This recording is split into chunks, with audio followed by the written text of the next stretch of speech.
لله. الحمد لله رب العالمين الرحمن الرحيم مالك يوم الدين، والصلاة والسلام على سيدنا محمد صلى الله عليه وسلم وعلى آله وصحبه أجمعين. أما بعد، أيها المسلمون، أوصيكم ونفسي بتقوى الله تعالى فلقد فاز المتقون. قال تعالى: إن للمتقين مفازا. صدق الله العلي العظيم. وتكفر كإيمان tunamhimidi Allah subhanahu wa ta'ala, na vile vile kumtakia rehema na amani mtume wake Mtume Muhammad sallallahu alaihi wasallam pamoja na ahli zake, maswahaba wake na wale wote ambao kwamba watamfanyia sallallahu alaihi wasallam kuwa ndio kigezo chao. Ndio katika imani tumwombe Allah subhanahu wa ta'ala kheri miongoni mwao. Vile vile ndio katika imani na usia nafsi zenu pamoja na kujihusia nafsi yangu juu ya kumcha Allah subhanahu wa ta'ala, kwani katika kumcha Allah subhanahu wa ta'ala ndio tutafaulu hapa duniani na kesho akhera mbele ya Allah subhanahu wa ta'ala. Allah subhanahu wa ta'ala ametuambia inna lilmuttaqina mafaza. Watukufu katika imani, Allah subhanahu wa ta'ala ndiye anayejua ya siri na ya dhahiri. Allah subhanahu wa ta'ala ndio ana uwezo wa kujua kesho yako, wiki ijayo yako, na hata sekunde moja yako ya baadaye. Hakuna ambaye kwamba atakuwa ni mwenye kufahamu ya ghaibu bali Allah subhanahu wa ta'ala. Makaribuni tumekuwa na mambo ambayo kwamba yanatishia imani zetu sisi kama Waislamu, masala ambayo kwamba yameambatanishwa na uchawi, kurogwa na kufanywa hivi na vile. Ndio katika imani, tukianza kidogo ni tufahamu ya kwamba kuna masala ya mila na vile vile kuna masala ya dini. Ni vitu viwili tofauti, na haina haja Muislamu ukawa wewe ni Muislamu ukachukua mila ukaingiza katika dini na kulazimisha mila ifuatane na dini bila kusema. Ndio katika imani, katika mazingira au katika jamii ambayo kwamba tunaishi, ni haja zaidi sisi Waislamu kufahamu uhakika wa masala ya uchawi. Ndio jambo linapokuja, wewe kama Muislamu una uwezo wa kutambua na kulifuatilia, kujua ukweli wake uko mahali gani. Usiwe mwanadamu ambaye kwamba kila jambo linalokuja wewe wapima kwa akili yako.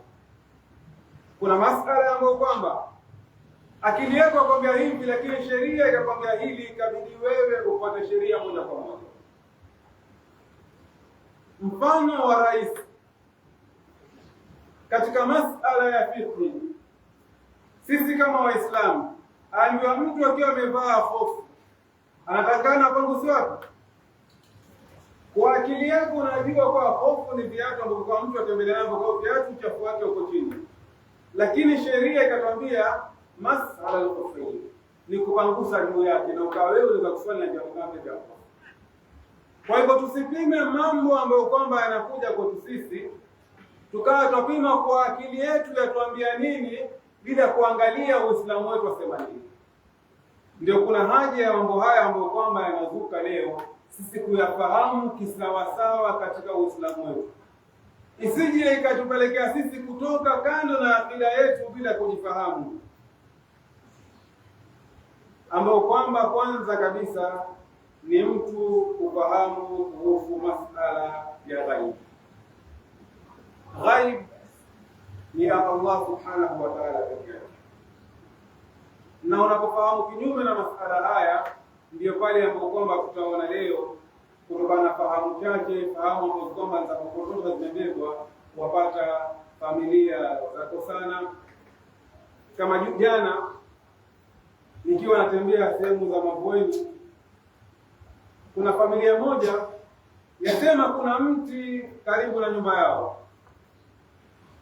Manyuma kuna bwana alienda pale akapatikana amejinyonga. Ikakaa baada ya muda kadhaa wakaona mtu amejinyonga. Katika kipimo chao cha akili wakasema ya kwamba bila shaka kuna mchawi ambaye kwamba ya kuroga. Kwa nini ikawa katika familia hiyo tunakuja na nyumba tofauti? Wakamleta mtu wao ambaye kwa maarufu sana sisi humuita Beba. Akaja, bahati mbaya akasema mzee wa boma lile ni mchawi. Wakamfukuza, akasema atakufanyisha familia. Ndio katika imani hii. Ndio ubaya wa fahamu ambazo kama za kimakosa zafanya familia kugongana katika masala ya ghaib. Allah subhanahu wa ta'ala yatuambia, qul la ya'lamu man fis samawati wal ardi, sema hakuna ambaye kwamba yafahamu aliyeko ndani ya ardhi na mbingu. Al-ghaib hasa katika masala yalofitika illa Allah, isipokuwa Allah subhanahu wa ta'ala. Kwa hivyo anapokuja mtu akamwambia yeye ni mpiga ramli, yajua kesho kutakuwa hivi, yajua mpaka adui wako anapopanga kuhusu wewe, jua wazi huyu mtu yakudanganya. Na Uislamu ukaweka uzito katika jambo hili, ikawa yeyote ambaye kwamba yaelekea huko akawa yaelekea mahali ambapo kwamba ni babaya mbali na Uislamu. Rasulullah sallallahu alaihi wasallam asema, man ata kahinan, yeyote ambaye kwamba ataelekea kwa fortune teller au yule ambaye kwamba asema ni mtabibu mtabiri, fasaddaqahu, kisha huyu akaenda kwa yule akamwamini bima yaqul, fasaddaqahu bima yaqul, akamwamini kwa yale ambayo kwamba anasema, faqad kafara bima unzila ala Muhammadin sallallahu alaihi wasallam, basi mtu huyu atakuwa amekufuru kwa yale ambayo kwamba yameteremshwa kwa Rasulullah sallallahu alaihi wasallam. Ndio katika imani ni masala ya habari. Jambo limekutokezea, msiba umekufikia, Allah subhanahu wa ta'ala amekupatia mtihani, wewe wasema lazima kuna mtu ambaye kwamba yuaniendea vibaya. Jambo hili ukilipata, basi jua sallallahu alaihi wasallam amesema, faqad kafara bima unzila ala Muhammad sallallahu alaihi wasallam, umekufuru kwa yale ambayo kwamba yameteremshwa kwa Muhammad sallallahu alaihi wasallam. Katika hadithi ambayo kwamba imepokewa na mtume wa Rasulullah sallallahu alaihi wasallam, asema sallallahu alaihi wasallam, man ata arrafan, yeyote ambaye kwamba atamwelekea yule ambaye kwamba ni mpiga ramli, fasalahu an shay'in, akamuuliza yule mpiga ramli kuhusu kitu, lam tuqbal lahu salat, hata kubaliwa swala yake 40 lailatan. Duka imani, swala zako kama ukaenda kwa mpiga ramli ukamuuliza kitu, basi hakubaliwi wewe swala zako kwa siku 40. Hujaambiwa usiswali, lakini hata ukaswali ni kwamba swala zako hazikubaliwi. Huu ndio ubaya wa kuamini hawa watu ambao kwamba wanajifanya ni wapiga ramli. Hii ni tisho au ni onyo sallallahu alayhi wasallam yuatuwekea sisi tusiingie katika mambo ambayo kwamba yanatutoa katika Uislamu. Uislamu ukachora mstari mzito ambao kwamba ustahili hapa kupita, kwa sababu hapa patakuondoa wewe katika Uislamu wako, utatingisha imani yako, na wewe utakuwa humtegemei tena Allah subhanahu wa ta'ala, bali wamtegemea kiumbe ambaye kwamba yeye ni kama wewe, hana uwezo wote mbele ya Allah subhanahu wa ta'ala. Ndio katika imani. Leo katika mambo ambayo kwamba ni hatari, ambayo kwamba yaleta mvurugo na mtafaruku katika jamii, ni sisi kulazimisha mila zetu ziingie katika Uislamu. Na haya hupikwa polepole katika vyombo vya habari, katika matelevisheni. Waangalia wapewa nidhamu tofauti, wapewa ufahamu tofauti na ule ambao kama Uislamu, waubeba polepole bila kujua, mwisho wa siku waathiri matendo yako. Angalia, ukiwa ni mtu ambaye kwamba wafuatilia habari, wafuatilia masala kadhaa, angalia mfano, utaona katika jamii ya watu kutoka China, mara nyingi huamini nguvu za dragon. Kwanisha kwa huyu hakuna supernatural powers, na akikupatia basi wewe hakuna kitu ambacho utafanya, wewe utakuwa ni nguvu kushinda wote. Ukienda katika magharibi, wakao wao sana sana katika jamii zao au katika tradition zao, wakao wao walikuwa wanaamini masala ya vampires na wale ambao kama wanafahamu ya wizard.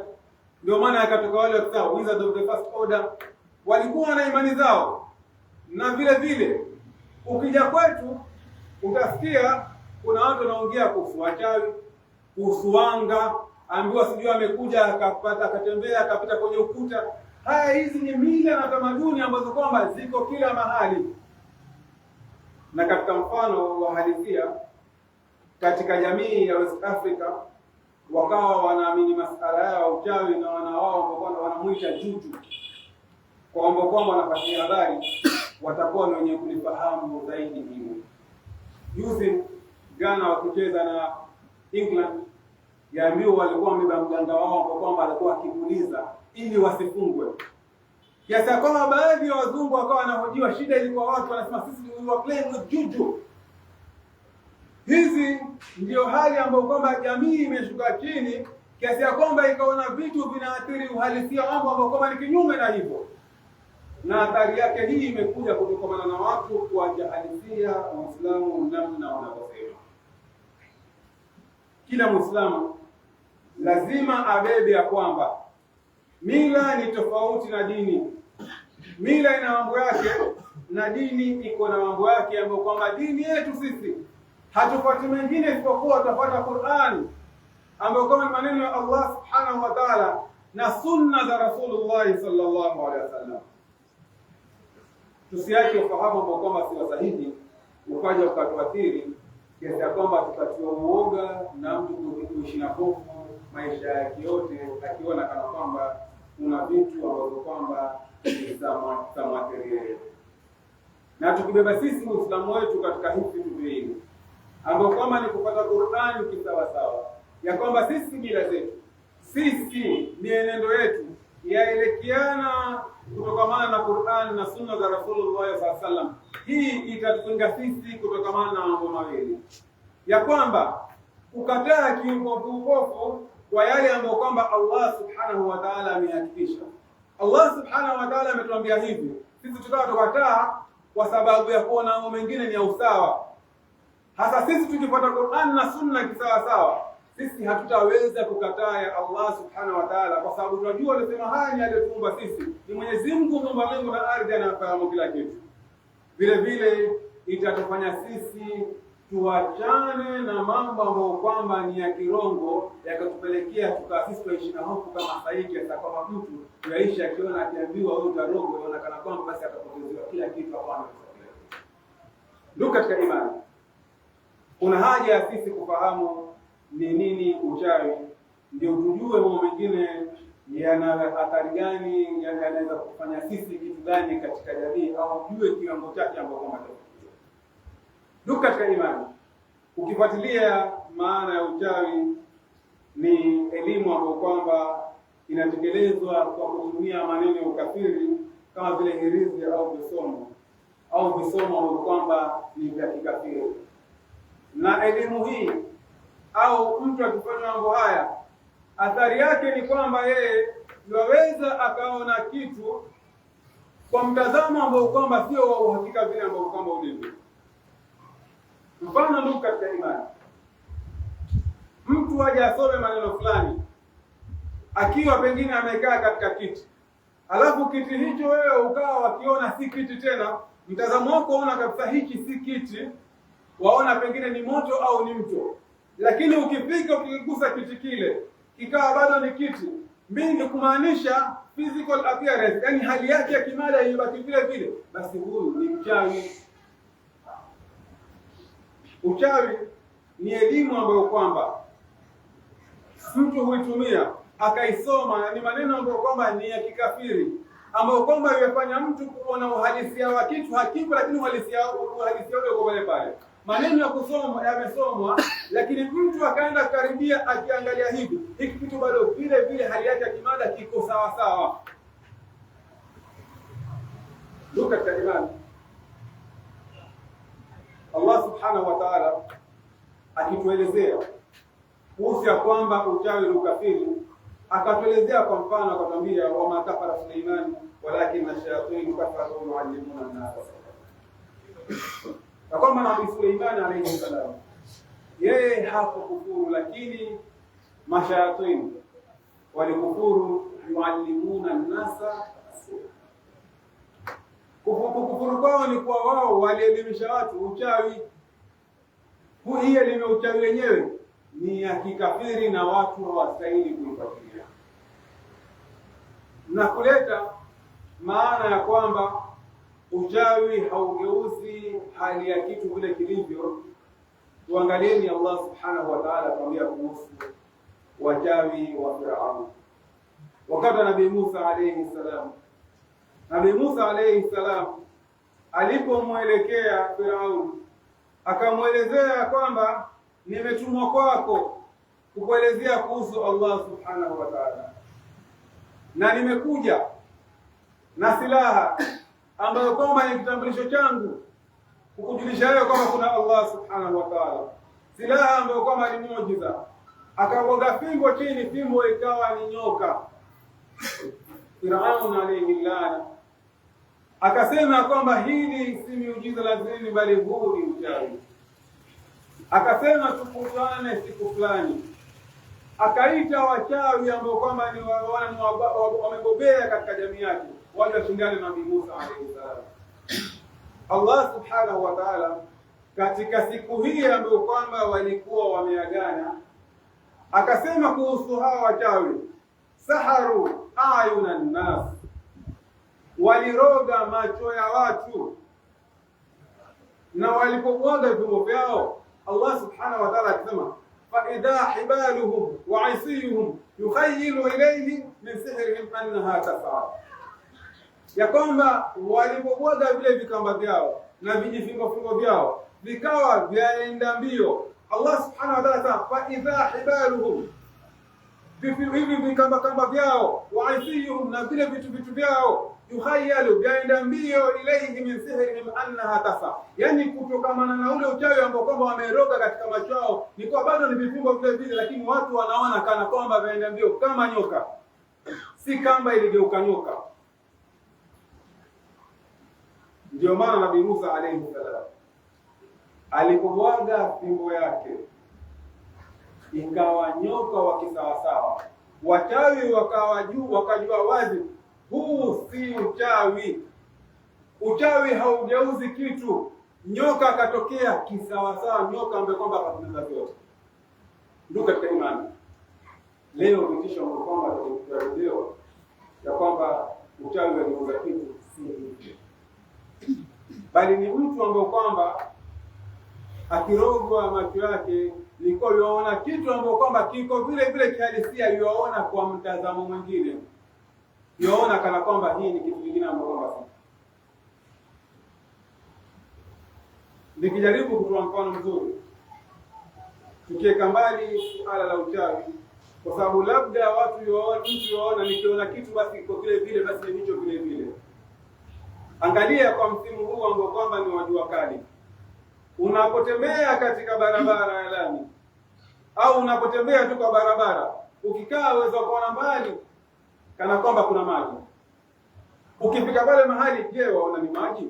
Lakini ukiwa hapa ulipokuwa, waona kabisa yale ni maji, waona uhalisia wako kwamba ule yale ni maji, ukifika sio. Hasa tuvute uchawi kwa namna hii ya kwamba wewe unaporogwa ni kuwa wewe waona kitu kana kwamba kimegeuka sivyo, lakini kikafanywa utafiti hata wa kisayansi, kitu kinabaki pale pale, hakigeuki kabisa. Ndio maana mchawi hawezi kuroga kwa kutia kansa, hawezi kuroga kwa kutia malaria, kwa sababu hali haigeuki, hali yabaki vile vile. Ndio katika imani. Angalia majuzi, kutokamana na ufahamu ambao kwamba watu wanabeba kimakosa, mmoja aundiwa marikiti kwa sababu ya nini? Aambiwa eti yeye mara anakutoka nyeti za mtu kwa kumsalimia katika mkono, nyeti za kutea, mara eti sijui nyeti ikawa ndogo. Na ndugu katika imani, katika hatari kubwa ni kuwa baadhi ya Waislamu wakaathirika kwa hili kiasi kwamba wakasema hii ni hakika. Ndugu katika imani, usibebwe kana kwamba sisi ni watu ambao kwamba linalokuja tunachukua vile vile. Kitambo ilikuwa kwenye kusikia, tumesikia ni mahali fulani, tumesikia ni mahali fulani, tumesikia ni mahali fulani. Sahihi kutoka na media, social media, kuna simu. Mtu yuko radhi kwa sababu ya hawa watu ni matapeli, utaambiwa kisha fulani ukipelekwa kwake kukusomea, fulani ukipeleka kwake kufanya hivi na hivi, ni kwamba utarudi sawa. Hawa watu wanachukulia watu, wakiwaingia watu pesa njoo za kufanya hivi na hivi. Ndugu katika imani, uchawi hauwezi ukageuza hali ilivyo. Na wanajua kwa sababu kuna wagonjwa. Kuna mtu ambaye kwamba kimaumbile yuko vile. Kwa hivyo nikija nikileta jambo ya kwamba eti huyu nyeti zake hupungua, nitafanya nini? Ukija kwangu utafanya hivi na hivi, utafanya hivi, ambao ndio. Na ndugu katika imani, kama wenye kupata habari vizuri, commissioner wa Mombasa Bwana Muhammad Nur akatangaza na akasema kwamba haya ni ya urongo. Hata medical examination kwa madaktari wakafanya utafiti ya kwamba hili ni la urongo, hawa watu ni matapeli, watakula watu pesa. Kwani si kitambo kuna yule mama ambaye kwamba tuambie mama tiba ndani ya Narok, akawa akisema yeye yuashika wezi kupitia nyuki. Ukiibiwa njoo nitakufunza kutumia nyuki, waenda ukamshika mwizi wako. Sasa ameenda baada ya watu kujua kuwa nitapeli, mbona hii habari haikuwekwa wazi kuwa nitapeli kama vile ambavyo mwanzo ilikuwa ikitangaziwa? Na huanza tu pale pale na mtu mmoja, sambazie huyo, sambazie huyo, sambazie huyo, sambazie huyo. Waislamu tukaathirika kusambaza mambo ambayo kama ya urongo, mambo kama hayawezekani. Uchawi haugeuzi uhalisia wa kitu, bali ni kuwa wewe waona tu ni hivi, lakini kitu kinabaki pale pale. Ndio maana Allah subhanahu wa ta'ala akatueleza saharu a'yunan nas, waliroga macho ya watu na watu wakaona kana kwamba hivi vikamba vya hawa wachawi, hivi vijiti vya hawa wachawi nikaenda mbio ni kana kwamba ni nyoka, kwa sababu wao walirogwa macho ya watu. Ndugu katika imani, sisi kama Waislamu turudi kwa Uislamu wetu. Si kila unacholetewa ukaona kwa sababu ni habari ya kushangaza, ni habari ambayo kwamba ya kuletea wewe msisimko, ukawa wewe ni kukiana kupeleka mbinguni. Ndugu katika imani, hata hili jambo lilikuwa Waislamu wakiwa wanafahamu kisawasawa, si jambo ambalo kwamba linakuja kuongelelewa, kwa sababu Waislamu walikuja kusema hii ni masuala ambayo kwamba si yetu tukaachia wenyewe. Lakini kwa sababu ya sisi tumerudi nyuma katika Uislamu wetu, baadhi wakawa wanaathiriwa na mila hizi ambazo kwamba si za kisawasawa, ndio ikatubidi tuliongelee jambo hili kulitoa. Turudi kwa Allah subhanahu wa ta'ala. Biashara yako ikishuka, usiangalia kama kuna mtu akuletea uongo. Pengine ni mahesabu yako waweka makosa. Umewekea watu unakuja pesa hapa na pale. Umefanya wewe vitu vikawa vyaharibika. Usiende kwa kuangalia waganga, kuangalia nani. Leo tunaona kila mahali katika pole za stima.